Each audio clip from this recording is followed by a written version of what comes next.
Alerta Vermelho. Capítulo 13. Advogados, armas e dinheiro. Montamos um plano em 3 etapas que, de forma escalonada, aumentaria a pressão sobre Potanin. A primeira parte era expor aos contatos de Potanin no Ocidente o movimento de diluição da participação dos acionistas minoritários. Como oligarca bilionário, ele tinha muitos interesses além da Sidanco, dentre os quais investimentos em sociedade com homens, como George Soros, e em entidades como o Fundo para a Dotação da Universidade de Harvard e o Fundo de Pensão da companhia madeireira americana Weyerhaeuser. Edmond e eu nos dividimos e cada um fez pessoalmente as ligações. Depois desses contatos, enviamos às pessoas uma apresentação em PowerPoint detalhando a questão da diluição das ações. Nosso recado era simples. É assim que Potanin está nos ferrando. Se não o impedir agora, você poderá ser a próxima vítima. A reação da maioria desse pessoal foi procurar Potanin e reclamar. Não tive acesso às conversas, mas imaginei que eles afirmaram que esse movimento de diluição de ações poderia vir a comprometer os outros investimentos que tinham em parceria e que ele deveria parar de fazer o que estava fazendo conosco, já que só ele ganhava com isso. Esperamos a reação de Potanin na expectativa de que recuaria. Infelizmente ele não o fez. Ao contrário, pisou mais fundo no acelerador. Provavelmente pensou, quem é esse bostinha de Chicago? Passei muito tempo me esforçando para cultivar um bom relacionamento com essas pessoas, e agora aparece esse sujeito querendo sujar o meu nome. Como é possível? É uma pergunta pertinente. Todos os outros estrangeiros que no passado foram roubados na Rússia gastaram muito tempo em reuniões a portas fechadas, tentando fazer planos de como resistir. Exatamente como fizemos. Mas depois seus advogados e consultores entravam em cena para alertar que retaliar era inviável e perigoso, como Edmond havia dito no início, e depois de terem levantado a voz, eles acabavam colocando o rabo entre as pernas e saíam de fininho. Mas o meu caso não era como os outros. Eu não era empregado de um grande banco de investimento, nem de uma companhia listada entre as maiores pela revista Forbes. Eu era o presidente do meu próprio fundo. O que Potanin parecia não entender era que eu jamais o deixaria passar a perna em nós e nos prejudicar sem lhe oferecer resistência. Sabrina também não entendia. Ela estava a par das minhas intenções e, desde o começo, não ficou nem um pouco feliz. Eu havia conversado com ela na mesma noite em que contei sobre o ocorrido a Edmond e ela ficou possessa. "Bill, como você pode fazer isso conosco?" gritou ao telefone. "Meu amor, eu preciso fazer isso. Não posso deixar esses caras nos ferrarem assim, sem mais nem menos. Como você pode dizer uma coisa dessas? Como pode ser tão egoísta? Você tem um filho e uma esposa. Essas pessoas vão matar você." "Eu espero que não. Tenho uma responsabilidade perante as pessoas que confiaram a mim o dinheiro delas. Eu as coloquei numa fria e agora tenho de tirá-las dessa. Não estou nem um pouco preocupada com elas. Você tem uma família. Não entendo por que você não pode ter um emprego normal em Londres como todo mundo que nós conhecemos." Ela tinha razão em relação à família, mas eu estava tão indignado e bravo com Potanin que não conseguia lhe dar ouvidos. Desligamos sem decidir nada, no impasse. Seja como for, para o bem ou para o mal, eu não poderia naquele momento ficar pensando em Sabrina. Eu estava entrando nessa briga e precisava seguir em frente. Infelizmente, o primeiro estágio não deu certo, mas pelo menos chamou a atenção de Potanin. Eu havia cortado uma veia e deixado o sangue espalhar na água. No fim da semana, o tubarão de Potanin, Boris Jordan, apareceu. Potanin deve ter dado uma bronca homérica em Boris, porque, quando ligou, ele estava furioso e falou balbuciando. "Bill, mas que porra é essa que você está fazendo? Por que você está ligando para os nossos investidores?" Disse, tentando soar o mais calmo possível. "Leonide não lhe contou a respeito da reunião que tivemos?" "Sim, mas achei que você tivesse entendido o jogo." Eu continuei encenando, rezando para minha voz não ratear. "Que jogo? Bill, parece que você não está entendendo. Você não está jogando de acordo com as regras." Olhei para um dos meus corpulentos guarda-costas de pé na entrada do meu escritório. Assustado ou não, eu havia jogado fora a cautela quando decidi ir à guerra contra essa gente. Com uma firmeza que surpreendeu até a mim mesmo, eu disse: "Boris, se você acha que não estou seguindo as regras, espere só para ver o que vou fazer de agora em diante." Sem esperar a resposta dele, desliguei. Estava me sentindo nas nuvens. Logo depois iniciamos o estágio 2, que era tornar público o caso. Repórteres estrangeiros eram presença central na comunidade de expatriados de Moscou. Acabei conhecendo vários deles, alguns muito bem, como Chrystia Freeland, chefe da sucursal do Financial Times em Moscou. Era uma mulher morena e atraente, pouco mais jovem que eu, com menos de 1,50 metros de altura. Mas não pense que ser baixa era o seu principal traço. Possuía energia e fervor intensos, e o que lhe faltava em estatura sobrava na forma de encarar a vida. Em vários encontros sociais, ela deixara claro quanto estava interessada em fazer uma reportagem sobre a oligarquia, mas nunca encontrara ninguém suficientemente corajoso ou suficientemente idiota, dependendo do ponto de vista, para falar com ela oficialmente. Até agora. Telefonei para ela e combinamos de nos encontrar no meu restaurante favorito de Moscou, o Semiramis, especializado em culinária do Oriente Médio. Quando fizemos nossos pedidos, ela pegou um pequeno gravador preto e o colocou no centro da mesa. Eu nunca havia lidado com a imprensa antes. Como era neófito, comecei a contar a história desde o princípio. Os garçons trouxeram hummus e baba ganoush e, entre uma e outra porção, enquanto eu falava, Chrystia rabiscava anotações. Veio o kebab de carneiro, continuei falando e ela continuou ouvindo, até que terminei. Sua reticência tinha me inibido um pouco, e uma voz na minha cabeça começou a me questionar se a minha historinha não era tão boa quanto eu imaginava. Quando nos serviram o chá de menta e o baklava, perguntei, e então? O que você acha? Tentei não demonstrar minha impaciência quando ela, calmamente, envolveu com as mãos seu copo dourado de chá e olhou para mim. Bill, isso é importante demais. Há muito tempo estou esperando por algo assim. No dia seguinte, Chrystia ligou para Potanin a fim de apurar o seu lado da história, e ele reagiu de modo típica e perfeitamente russo. Em circunstâncias normais, seria obviamente o momento certo para ele recuar. Potanin estava faturando bilhões de dólares na esteira do sucesso recente do negócio com a BP. Por que arriscar isso só para tirar de nós 1 ou 2 pontos percentuais? No entanto, não vivíamos em circunstâncias normais. Estávamos na Rússia, onde o mais importante de tudo era não demonstrar fraqueza. Essa experiência estava me ensinando que a cultura de negócios russa é muito mais parecida com a de uma penitenciária do que com qualquer outra coisa. Na prisão, você tem só a sua reputação e nada mais. Você conquista sua posição a duras penas e não vai abrir mão dela facilmente.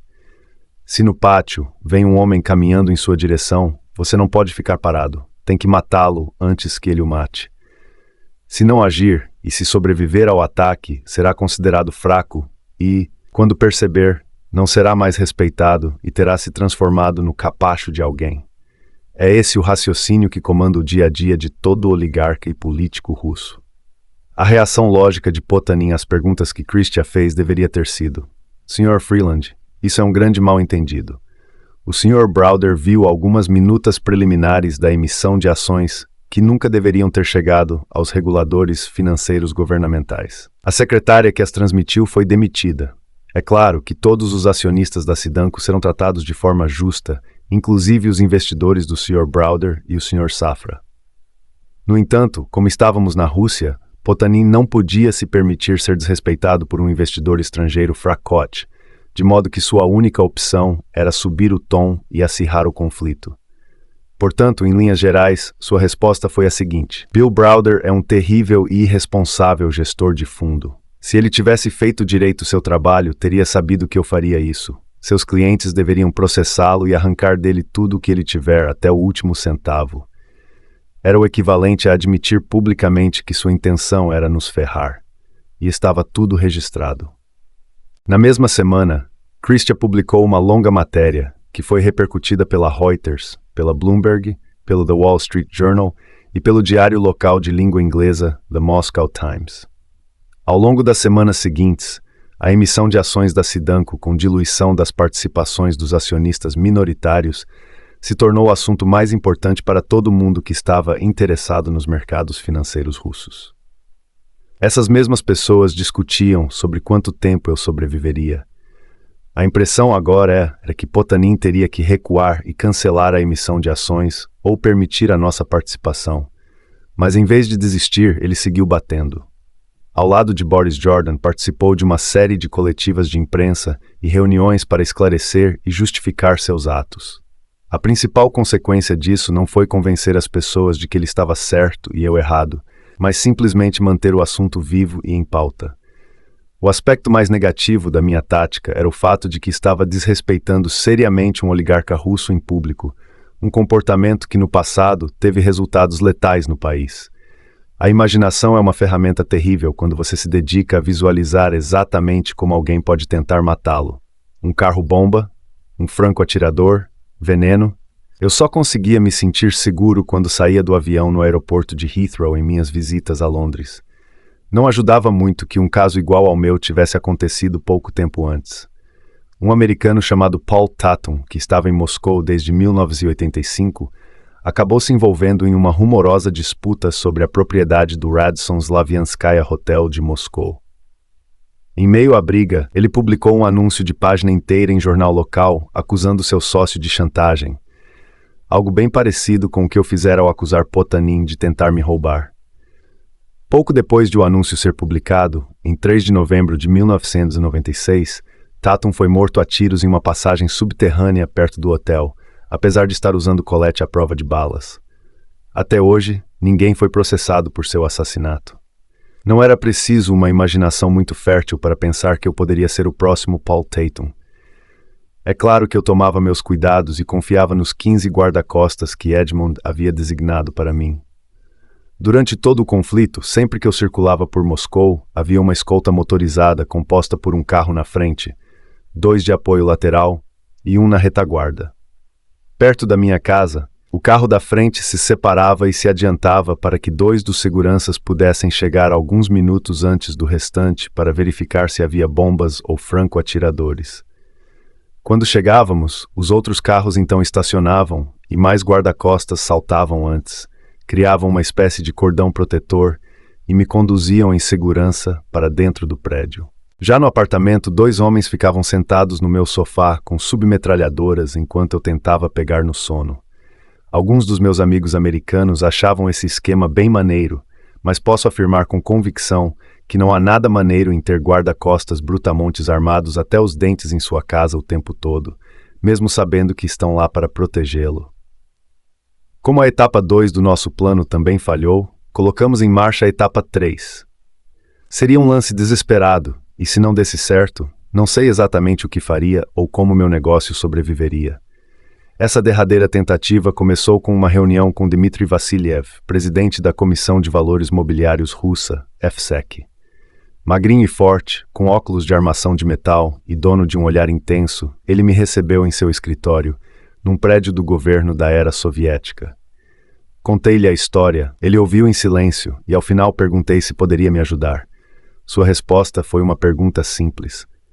Eles infringiram a lei? É claro que sim. Ele tirou os óculos para limpar uma das lentes com um lenço impecavelmente dobrado. As coisas funcionam da seguinte maneira. Se você acredita que tem uma queixa sustentável e de boa fé, escreva uma descrição detalhada das transgressões do Sr. Potanin e apresente a nós. Vamos analisá-la e dar nossa resposta de acordo com os ritos estabelecidos.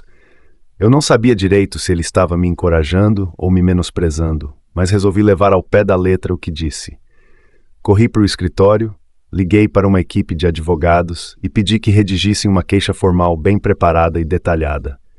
Ao término, tínhamos um documento escrito em russo citando todas as leis que seriam violadas por uma eventual emissão de novas ações com efeito diluidor. Eu o protocolei assim que ficou pronto e passei a aguardar com ansiedade. Para minha surpresa, 2 dias depois, um artigo apareceu com destaque na tela do serviço noticioso da Reuters. FSEC investigará casos de violações de direitos de investidores. Ficamos chocados. Parecia que Vassiliev ia realmente enfrentar Potanin. Ainda assim, eu não tinha certeza do que aconteceria na investigação. Não era mais apenas o estrangeiro contra o oligarca. Vassiliev também estava no jogo, e por ser russo, provavelmente era mais vulnerável. O fato de ser chefe da FSEC não significava nada. Qualquer coisa poderia acontecer. Durante as semanas seguintes, enquanto Vassiliev avançava em seu trabalho, tive conversas diárias sobre a Sidanco com assessores de Edmund em Nova York para mantê-los a par do que estava acontecendo. Com o passar do tempo, meus boletins foram ficando cada vez mais insossos e sem novidades. Soube então que Edmond começara a perder a confiança em minha capacidade de resolver a situação.